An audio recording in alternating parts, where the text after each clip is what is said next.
আমি প্রতিদিন 2 packet cigarette খাই, এটা আমার বাড়িতে কেউ জানে না। ওটা নিয়ে তোমার বাড়িতে নিয়ে আমি দেখাই ভাই এটা কি করলেন ভাই? তুমি আমাকে এখন 1000 টাকা ভাই ওই SMS টা যদি পড়তে পারো তাহলে নগদ তোমাকে 500 টাকা আমি দিবো। কি বলেন ভাই? এত সহজ এটা আমি পড়তে পারবো না। দেখি পড়েন তো, 500 টাকা দিবো আমি সত্যি আজকে তোমাকে 500 টাকা দিবো এই চিঠা পড়তে সত্যি দিবেন? হ্যাঁ সত্যি দিবো। কি বলেন ভাই? সত্যি দিবো। তাহলে আমি পড়তে পারছি। আমি প্রতিদিন 2 প্যাকেট সিগারেট খাই, এটা আমার বাড়িতে কেউ জানে না। 500 টাকা দেবো ভাই। 500 টাকা দে। হ্যাঁ ঠিক আছে 500 টাকা দিতে আছে। আমি প্রতিদিন 2 প্যাকেট সিগারেট খাই, এটা আমার বাড়িতে কেউ জানে না।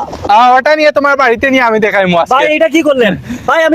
তুমি আমাকে এখন 1000 টাকা দাও তাহলে আমি তোমার বাড়িতে দেখাইতাম না। ভাই এটা কিন্তু ব্ল্যাকমেল হয়ে গেল। এটা কি না না না না না না তুমি তো প্রতিদিন 2 প্যাকেট করে সিগারেট আমি নিয়ে তোমার বাবাকে এটা দেখাবো। তুমি এখন 1000 টাকা ভাই দাও তাহলে আমি ভাই আপনার পায়ে ধরি, আপনি বলবেন না, এরকম করবেন না প্লিজ ভাই, প্লিজ। তো 1000 টাকা দেন।